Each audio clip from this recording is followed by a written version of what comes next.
Olá, seja bem-vindo ao curso de Investimentos Exterior da Bastos.com. No módulo de hoje, vamos falar de outros tipos de ativos, como BDRs, ADRs e ETFs. BDRs são certificados emitidos e negociados com lastro em valores mobiliários de emissão de empresas de outros países. Basicamente, são ativos nacionais que representam ações de empresas estrangeiras. Por essas características, de fato, BDR é uma possibilidade de investimento exterior. E possui até vantagens, como a falta de necessidade de uma abertura em conta de uma corretora estrangeira. Você também não precisa fazer operações de câmbio e muito menos enviar dinheiro para outro país. Isso tiraria custos. Porém, como a gente vai ver mais para frente, devido a algumas características do mercado desse ativo no Brasil, o investimento no exterior não é tão efetivo. O primeiro e principal problema é a liquidez. A maioria das BDRs passam dias, às vezes semanas, sem nenhuma negociação.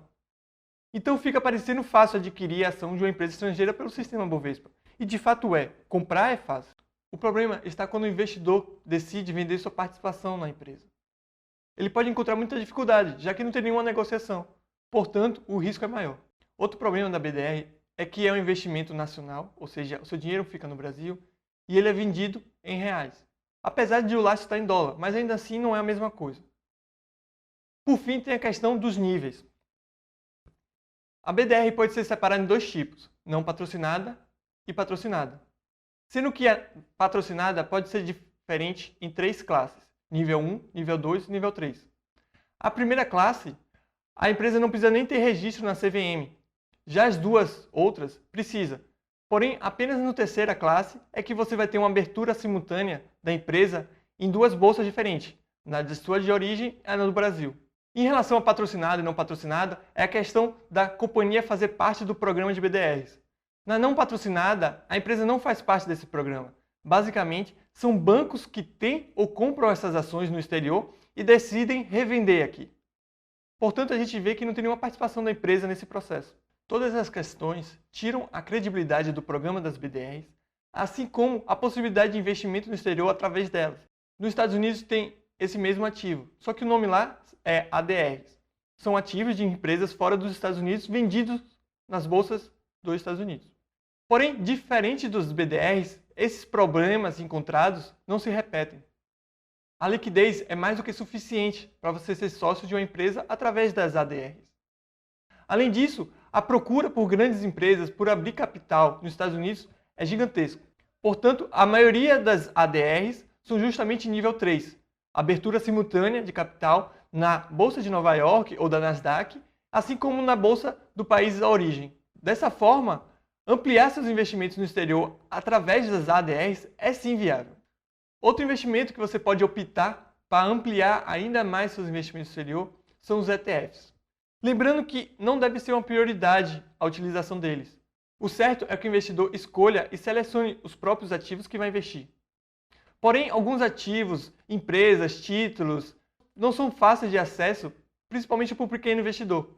Dessa forma, ETFs podem ser considerados para uma pequena parcela do seu portfólio. ETFs são fundos de investimentos negociados em bolsa de valores. Estes são constituídos por uma cesta de ativos, podendo ser renda fixa, renda variável, commodities, moedas, enfim, qualquer tipo de ativo. Para se ter uma ideia, o mercado de ETFs possui cerca de 2,5 trilhões de dólares em ativos. Eles movimentam diariamente 1/3 do volume das bolsas americanas. Mas então, o que devemos olhar ao selecionar um ETF? Basicamente, o que você deve analisar em um ETF, além da composição, é claro, dos ativos, é a questão da administração dos ETFs. Você tem ETFs de gestão passiva ou de gestão ativa.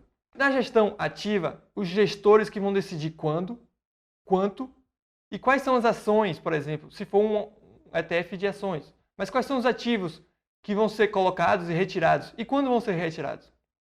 Porém, é muito comum que tenha um conflito de interesse. Normalmente, esses gestores ganham dinheiro movimentando dinheiro.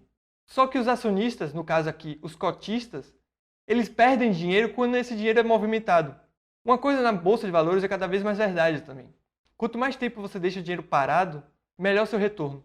Portanto, ETF de gestão ativa, você praticamente paga alguém para fazer o trabalho de selecionar os ativos. Mas como ele ganha dinheiro girando seu patrimônio, é o que ele vai fazer. E assim seu retorno vai ser cada vez menor. Então, ETFs de gestão ativa são comprovadamente péssimos investimentos. Já ETFs de gestão passiva podem ser considerados no portfólio de investidor, principalmente aqueles com baixa administração. Esses são ETFs que têm percentuais fixos, pré-determinados em relação aos ativos, assim como também ETFs espelhados em algum índice. Os gestores, eles acabam só tendo papel em selecionar os critérios anteriores à montagem do portfólio. Após feita essa decisão, eles não vão ter nenhuma interferência sobre o ETF. Os ETFs mais comuns são os de ações. Eles correspondem a cerca de 25% do mercado de ETFs. Existem inúmeros tipos de ETFs de ações. Os critérios mais comuns de seleção de ações para compor um portfólio de ETFs são o país ou continente de origem dessas empresas, valor de mercado, crescimento ou então o setor. Lembrando que esses critérios não são excludentes, ou seja, ou um ou outro. Pode ser e normalmente é mais de um. Por exemplo, as maiores empresas do Japão, ou então os maiores pagadores de dividendos do continente asiático. Pode ser também as empresas do setor elétrico brasileiros que tiveram os maiores crescimentos nos últimos anos. Enfim, as possibilidades são imensas. Mas aqui falamos apenas de ETFs de ações e renda fixa. Porém, há a possibilidade de investimento em muitos outros segmentos ou ativos. Você tem ETFs de commodities, por exemplo, ouro, prata, enfim, metais preciosos. Assim como você também tem ETFs de moedas.